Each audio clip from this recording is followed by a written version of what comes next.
What is good, YouTube? Long time no see. I just thought I'd come back with something a little bit different from what I've been doing recently. A lot of edited stuff, a lot of stuff to kind of keep your attention. And I thought I'd just strip it all back, and I think I'll do a few more of these. And if you like this style of content, then drop the video a like, just to know that you actually want this kind of information. But I think rather than doing all the edited stuff and all that, I'm just going to give you the information that you've come on here for. I think there's a space for, and YouTube has created a space for people like me and like you who just want information and long form content.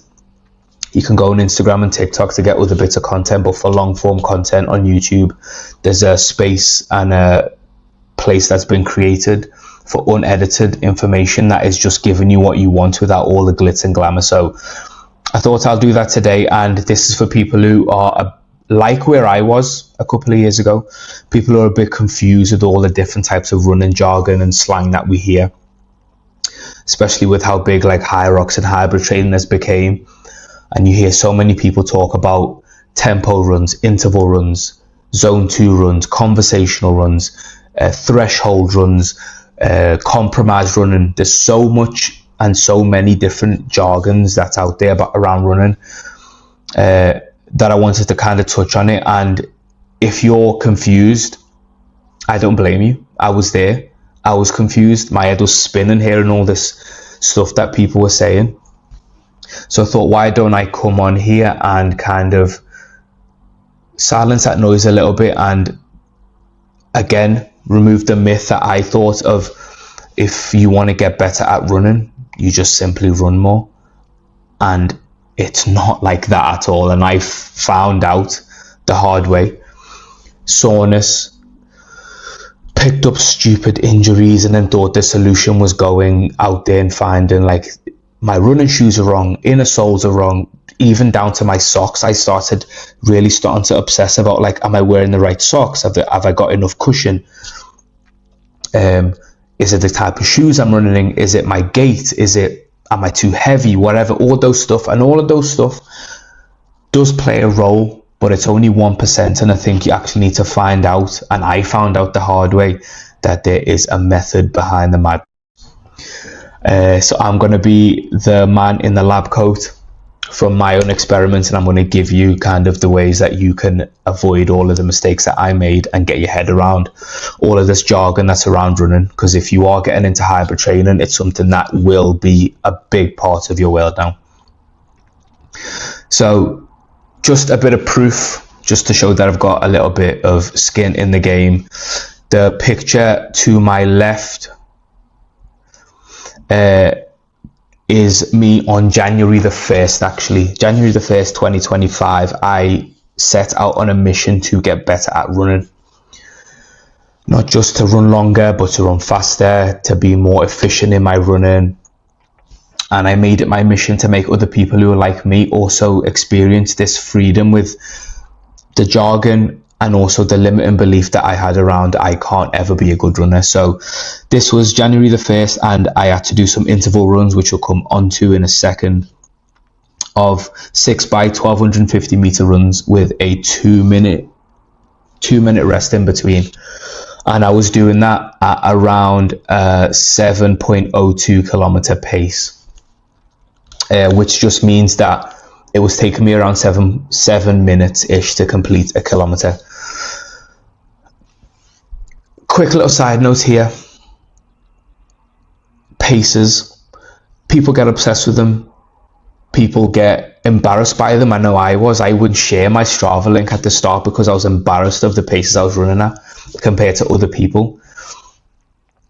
Number one, nobody cares, and you shouldn't care either. Number two, you just need to focus at the very start at getting good at the economy of running. I got way too infatuated by the wrong things, and paces was one of them. So just keep that in mind, and it's something that a mental shift that helped me, which I may come on to in another video. But anyway, that's what I was running at.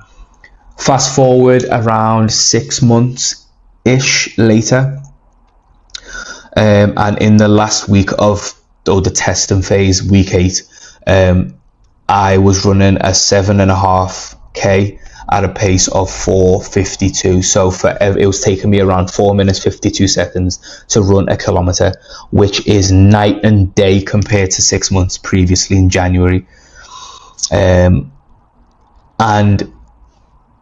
I'm going to show you how to do that, and I think I've got a bit of skin in the game now. Yes, I'm still new to hybrid training, I'm still new to running, but I feel like I've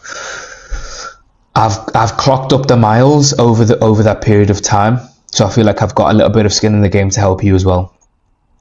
So there's 3 different types of runs, potentially 4, that I want to go over with, and I'll show you why it's potentially 4 in a second, that you need to have in your toolbox in order to become a better overall runner. So the question that you'd probably ask yourself is, why should I want to be a good runner, and why should I have different runs in order to become an overall better runner? So different run types matter, so that's why your training has to be strategic. So running faster and fitter requires more than just logging miles. So again, back to what I said before, I just used to think, if I want to be better at running, run more, clock up the miles, do more running, get better at the skill of running. But there's so much more to that, and you need smart training, target specific to how well you can adapt. Again, back to recovery. I wasn't recovering properly, and then I was picking up stupid injuries because I was trying to live up to or match the paces that people who have been running for years are up to, and I wasn't adapting properly, and I was breaking down actually. Different runs have different energy systems, which then poses the question of different fuel types. Again, if you want the extra 1%, the types of shoes that you're running, the types of surface you're running in, whether it's the track, the road, treadmill, whatever it may be, there's different energy systems that come into it. Each run targets different energy systems, and you need to be able to adapt to those demands. And then last thing, having a balanced approach. So not just having or being good at one type of run, not just being able to run for long distances, or just run for a short burst, a sprint, or just run whatever type of running that you've heard out there. We need to be able to combine easy runs with tempo runs and intervals, and create a balance and a hybrid approach.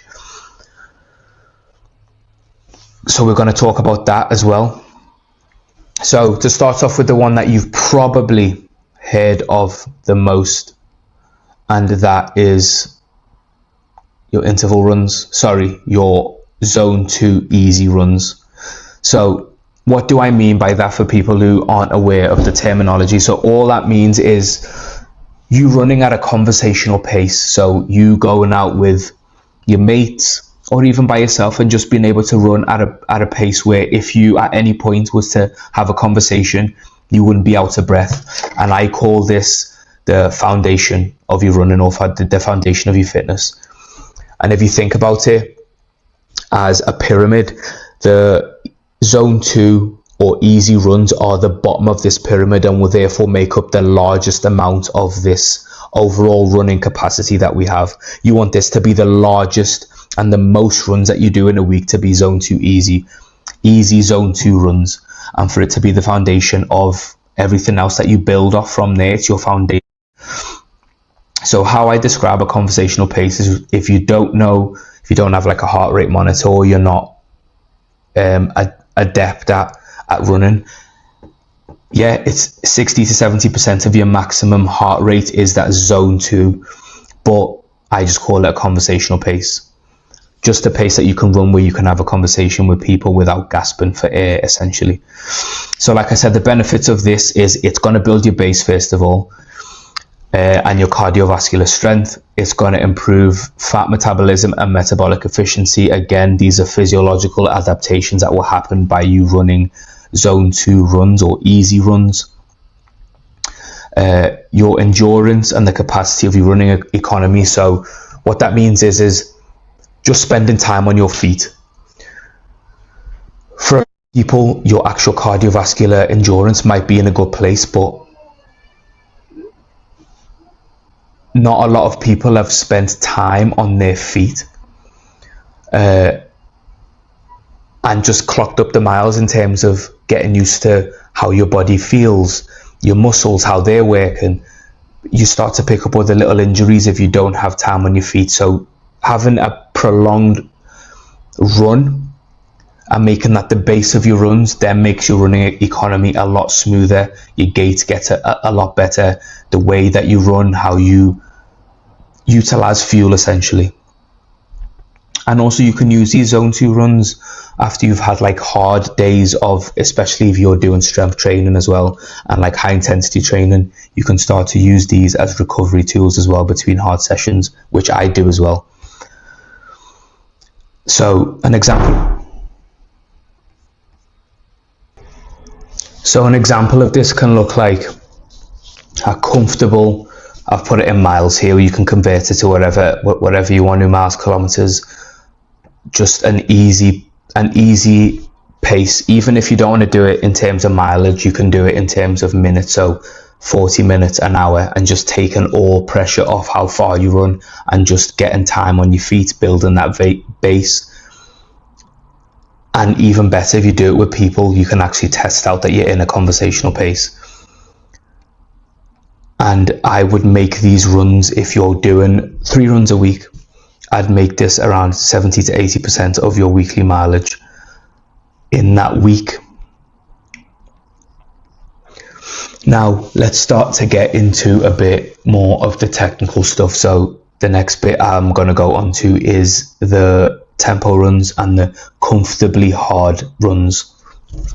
So these are runs at about 75 to 85% of your max heart rate, which is around the sweet spot.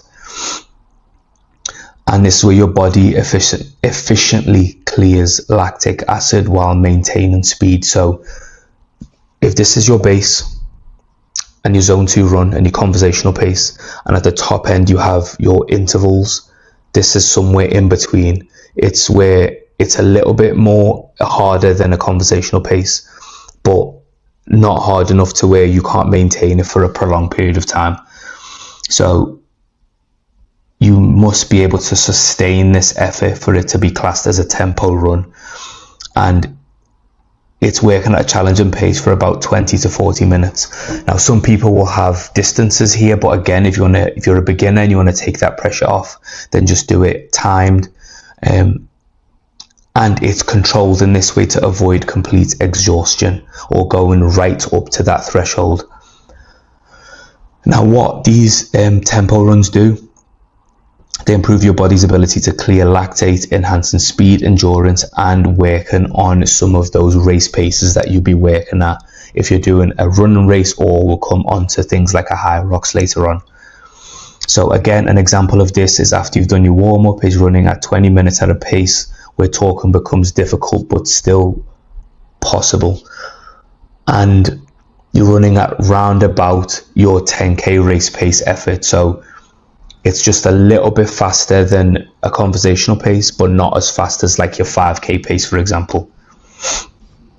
And then the last one, and the one that I showed you in that first video, where you want to incorporate some speed work, some stuff to get faster, and the stuff that will carry over the most probably to things like a HYROX where you're only running for 1k, is your speed and your interval power work. So these are high intensity bursts, short intense efforts near maximum capacity, somewhere around 90 to 95% of your max heart rate, and is followed by active recovery periods of a recovery jog, or even sometimes complete rest if it's somewhere at the very top end like a sprint. The gains of this is it boosts VO2 max and your running economy, so your tolerance for high intensity work and your accumulated lactate. And these are good for practicing your race paces. So if you're going to do a HYROX, for example, or you're in your last 1-2 kilometers of your, or not two, maybe around 1.5 kilometers in your end of your race, and you want to really power through, you want to build some of your lactate threshold here, and also again be able to run at paces that you're going to run on your race day. You can also use this to develop top end speed and your ability to sustain faster running paces, again, which is going to translate to race day. And a classic example of this, and is something that I use regularly, is something like an 8x400 meter repeats. So all that means is 400 meters at a 90 to 95% of your max heart rate. Rest or slow jog and repeat this 8 times. And you want this around your 5k pace. And then you can even do stuff where your recovery can just be either your jog is as long as it takes you to complete this, or your complete rest is however long it takes you to complete this. There's multiple ways you can play around with it. There is one more type of running that I'll give you for someone who is going to compete, especially in the Hyrox, and that is a compromised run. And this is important for things like a Hyrox because you're going to be spending a whole lot of time in the race transitioning between stations and running, which means your legs are going to be compromised for 90% of this race. So if you're not good at running under fatigue and with your legs being compromised with things like sled push, sled pull, burpees, lunges, row, all these kind of things, wall balls, maybe not wall balls because it's your last station, you will struggle a lot. So in a Hyrox, you're going from a station into a 1k run 8 times. So it's a lot of running to do under fatigue. So you better be really good at running under fatigue. So if you are competing, I'll definitely make sure you add in compromised running into your training. That can look like something like doing a sled push and then going in and doing like a 1k split maybe, or 800 meters at like a conversational pace. Or if you really are starting to push up your ability, then you can go into more things like tempo runs, and just get your body used to flushing out fatigue in between your stations, going from a compromised exercise, lunges, burpees, sled, and then going into a run and being able to be efficient at your transitions, and also how quickly you get rid of all that stuff that's going to really start to give you a bit of bother on race day. So here's how I would break up my week and a bit of a overview of how I've done mine in kind of a snapshot. So like I said, 70 to 80% of your weekly volume for running, you want that to be zone 2 runs. As I said, you can use these also for recovery days. So if you got a day out of the gym or lifting, then you can use these as a tool as well to help you with that. We've gone over builds aerobic base, fat metabolism, and you can also use it as a recovery tool. Tempo and interval runs, I've put them as something that you can alternate between. Unless you have like a 6-day training week, I don't advise you doing both of these, especially at the start. Because they do require a lot in terms of rest and recovery, but I definitely add one, as in alternate between these in your running week. And then said, if you're going to compete, definitely add in a compromised run within your lifting or EMOMs and AMRAPs, those kind of sessions. So the common mistakes that I see people make, and mistakes that I want to give you the heads up on so you don't make them, are running all runs too fast. So just doing fast 5Ks, 1K splits, and just doing loads of them. Again, like me, fatigue, injury, and inability to hit quality paces during these sessions. Second mistake is neglecting easy runs. So weak aerobic foundation limits progress and prevents proper adaptation to harder training stimuli. So basically all that means is if your base isn't secure, you have nothing to build on for those higher intensity runs. Skipping recovery, so running like a madman multiple days. You need time to rest, your muscles need time to recover, to repair, to grow, to become stronger. And if you're not resting, then obviously you can't do that. And then overdoing intervals, so doing too many high intensity sessions without a proper aerobic base to recover will lead to burnout, and also you'll plateau very quickly. So how can you be successful with starting your running journey? Monitor your effort. So if you can use heart rate monitors, if you can use watches, things like that, please do. If not, go off your rate of perceived exertion. So how hard you feel like you're working through these different zones. As I said, you want your zone 2 stuff to be somewhere in like the 6 or 7 out of 10, maybe even lower than that, 5 or 6.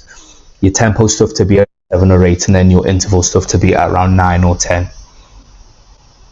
Make sure you warm up properly. Again, please do this. This is very important. So not just warm-ups in terms of like stretches and stuff like that. I mean warm-up in terms of warm-up runs beforehand. You need to get your body used to the actual act of running. Your joints need to be loose. You need blood flow to get around your body and not sweat on. So if you're going to come in the gym and especially do something like a interval or a tempo run without a warm-up, you're asking for a lot of trouble. So please warm up properly and have progressive runs to get into those higher splits. Overload over time, gradually increase intensity and volume over the weeks, and don't just do what I did and go balls to the wall straight away, looking at other people's paces on Strava to keep up. And listen to your body.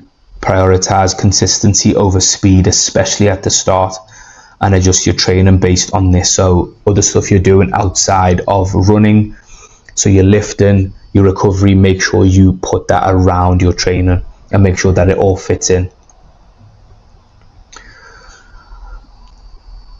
So how can we run faster and fitter? Number one, embrace the balance. Get used to, get good at, get comfortable at all the different types of runs in your journey. Build your plan, get a plan. Make sure you have a plan that you can sustain long term and you can track your progress. And that secret formula is consistency, and variety will be the fastest and fittest version of yourself. So quick side notes as well, mental one, as said before, ignore what everyone else is doing. Forget splits, forget distance, time, different shoes, whatever. Just get your foundation in place and start to build on that. And if you want more info, now I can help you with this, then if you just comment the word 67 below, I'll send you some more information of how I can help you.